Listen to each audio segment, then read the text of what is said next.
السلام علیکم ورحمۃ اللہ وبرکاتہ۔ امید ہے کہ آپ ایمان اور صحت کی بہت اچھی حالت میں ہوں گے۔ کافی دن ہوئے والذین ماہو کا مبارک سلسلہ میری کچھ مصروفیات کے باعث آپ سے بات نہیں فرما سکے۔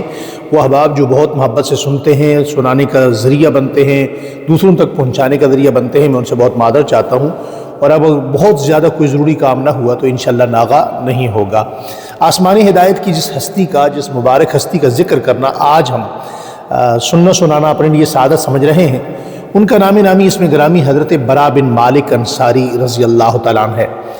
دبلا پتلا جسم ہے، نحیف جسم کے مالک ہیں، کمزور پنڈیاں ہیں۔ رسول اللہ صلی اللہ علیہ وآلہ وسلم ان کے متعلق فرماتے ہیں کہ یہ جو پتلی پنڈلیوں والا شخص تمہارے سامنے تلوار اٹھائے اور ہاتھ میں ایک چھڑی گھماتے ہوئے جا رہے ہیں، فرمایا یہ وہ شخص ہے جس سے اللہ بھی خوش ہے اور اللہ کے رسول بھی خوش ہے، اور یہ پتلی پنڈلیوں والا شخص میرے کام آئے گا۔ جب صحابہ اکرام نے اٹھ کر اس کے چہرے کی جانب سے جا کر دیکھا تو وہ حضرت برا بن مالک انصاری رضی اللہ تعالیٰ عنہ تھے۔ یہ حضرت انس بن مالک رضی اللہ تعالیٰ عنہ کے بھائی ہیں۔ جرت، شجاعت، دلیری، بہادری اور لڑنے کا جو فن ہے، اس میں اسلام میں جو نمایاں شخصیات ہیں، بڑی شخصیات ہیں، ان کے ناموں کو اگر لکھا جائے تو ان ناموں میں، ان اسماء گرامی میں ایک نام حضرت برا بن مالک انصاری رضی اللہ تعالیٰ عنہ کا بھی ہے۔ حضرت برا بن مالک رضی اللہ تعالیٰ عنہ انصاری کا بہت سارے کارنامے ہیں۔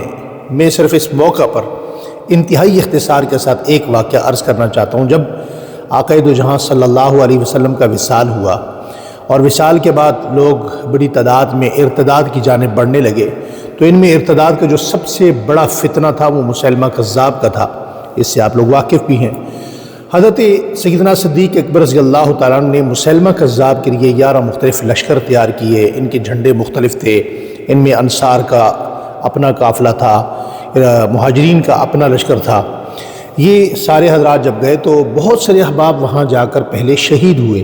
حضرت ثابت بن قیس شہید ہوئے، حضرت عمر رضی اللہ تعالیٰ عنہ کے بھائی حضرت زید بن خطاب شہید ہوئے، حضرت سالم رضی اللہ تعالیٰ عنہ شہید ہوئے، اور اس سے پہلے مسلمانوں کی بھی بڑی بڑی شہادتیں ہو چکی تھیں۔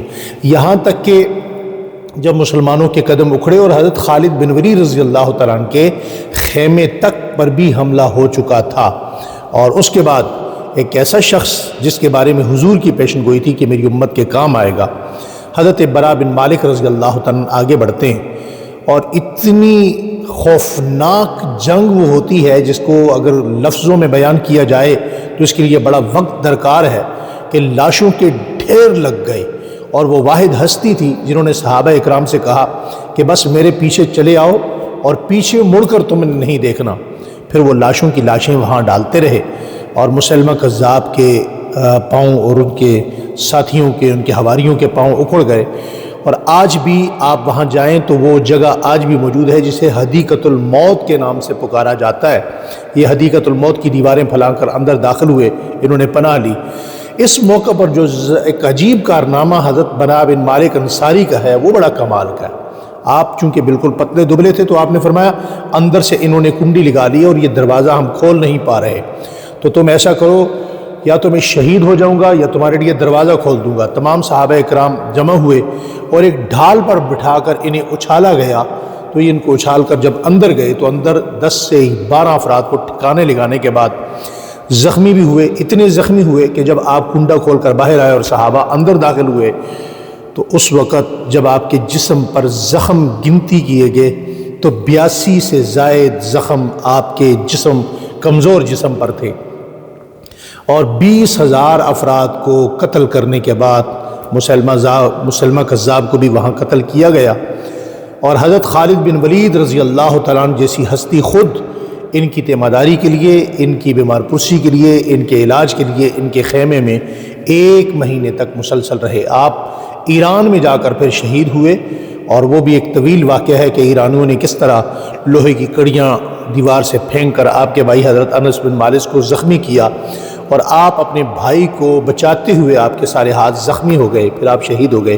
اللہ تعالیٰ صحابہ اکرام کی کامل محبت نصیب فرمائے۔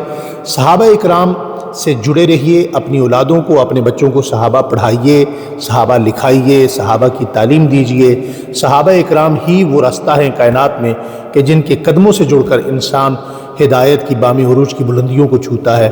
اللہ تعالی ہمیں دنیا میں بھی صحابہ سے جوڑے رکھے اور قیامت میں بھی ان کے قدموں میں جگہ نصیب فرمائے۔ اپنا بہت خیال رکھیں، پیرا جاری رہے گا۔ السلام علیکم۔